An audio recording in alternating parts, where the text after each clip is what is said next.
بسم اللہ الرحمن الرحیم۔ سورہ ناس کا خلاصہ۔ سورہ ناس قرآن کریم کی آخری سورت ہے۔ اس کا آغاز قل اعوذ برب الناس ملک الناس الہ الناس سے ہوتا ہے۔ اس سورت میں اللہ تعالی کی 3 صفات بیان کی گئی ہیں۔ رب الناس،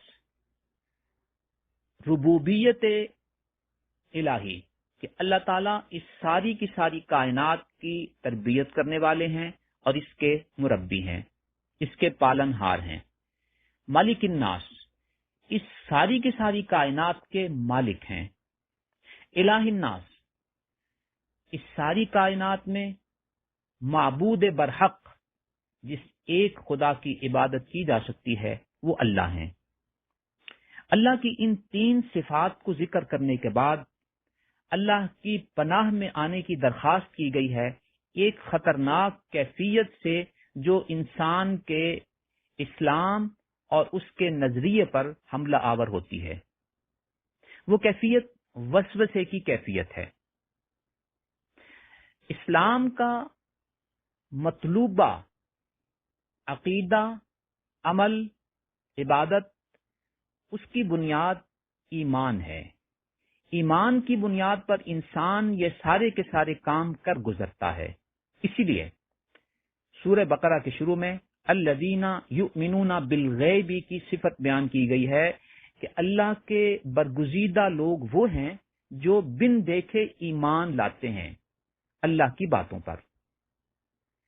تو یہ ایمان اس یقین محکم کا نام ہے جس کی وجہ سے انسان ان تمام احکامات کو عملی جامہ پہنا دیتا ہے۔ وساوس اسی یقین کے فقدان کا نام ہے جس سے انسان گو مگو کی کیفیت میں رہتا ہے اور کوئی عملی قدم نہیں اٹھا پاتا۔ وسوسے میں مبتلا لوگوں کی کیفیت جب آپ خود دیکھتے ہیں تو جسے اپنے صفائی کے بارے میں شک و شبہ اور وسوسہ ہوتا ہے، آپ دیکھتے ہیں کہ وہ بیسن پہ کھڑا 10-15 منٹ تک صابن سے ہاتھ دھوتا رہتا ہے اور وہ یہ سمجھتا ہے کہ ابھی میرے ہاتھ صاف نہیں ہوئے۔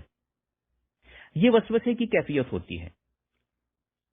یوں وساوس میں مبتلا شخص ایمان سے محروم ہونے کی وجہ سے اعمال کی طرف اس طرح نہیں بڑھ پاتا جس طرح یقین محکم والا انسان آگے بڑھتا ہے۔ آج جو لوگ ایک مومن کو وساوس میں ڈالتے ہیں ان کی نشاندہی اللہ تعالیٰ نے اسی صورت میں کر دی۔ الذی یوسوس فی صدور الناس من الجنۃ والناس، کہ لوگوں کے دلوں میں وسوسہ ڈالنے والے جنات و شیاطین بھی ہوتے ہیں اور انسان بھی ہوتے ہیں۔ شیطان بھی انسان کو وسوسے میں ڈالتا ہے اور انسان بھی وسوسوں میں ڈالتے ہیں۔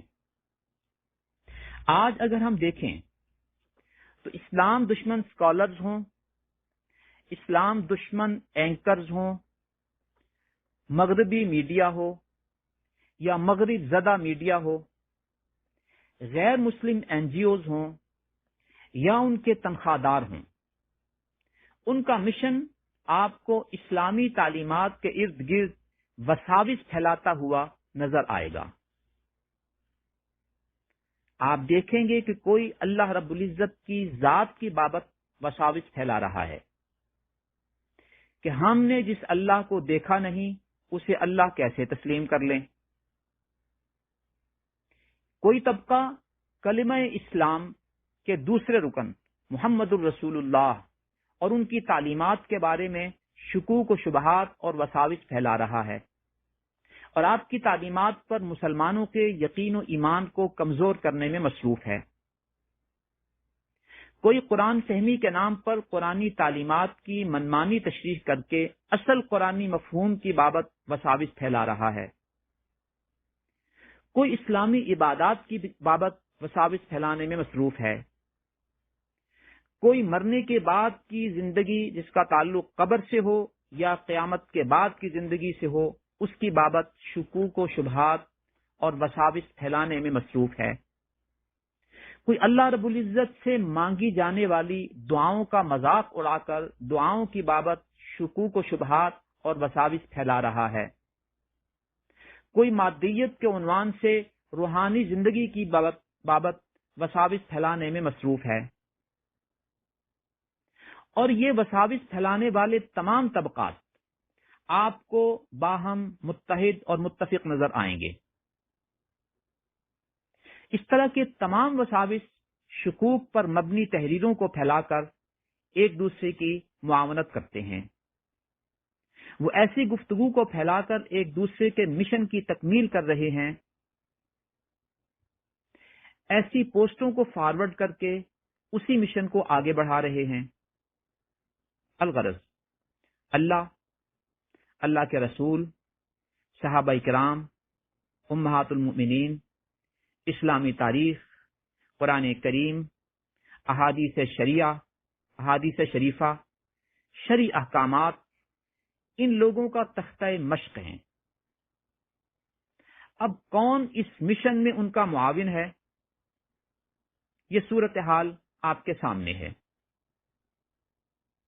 الغرض ان وساوس کو پھیلانے کا مقصد ایمانی کیفیت کو، یقین محکم کی کیفیت کو کمزور کرنا ہوتا ہے، جس سے ایک مسلمان اپنے عقائد، اعمال اور عبادات میں کمزور سے کمزور تر ہو کر محرومی کی راہ پر گامزن ہو جاتا ہے۔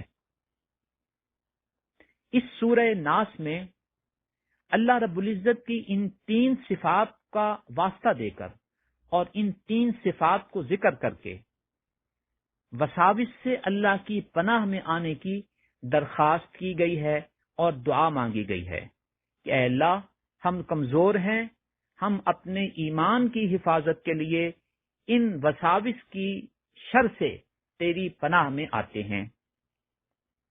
اس بات کی دعا بھی مانگنی چاہیے، اور جب آپ سورہ ناس کو پڑھیں تو اس کے ترجمے، اس کے مفہوم کو پیش نظر رکھتے ہوئے اس دعا کو بھی اپنے سامنے رکھیں اور اللہ تعالی سے ایمان اسلام کی بابت پھیلائے جانے والے وساوس سے محفوظ رہنے اور اللہ کی پناہ میں آنے کی درخواست کریں۔ اللہ ان وساوس کی شر سے ہمیں آپ کو بچائے اور ہمارے ایمان اور یقین محکم کی کیفیت کو مضبوط سے مضبوط تر رکھنے کی توفیق عطا فرمائے۔ آمین۔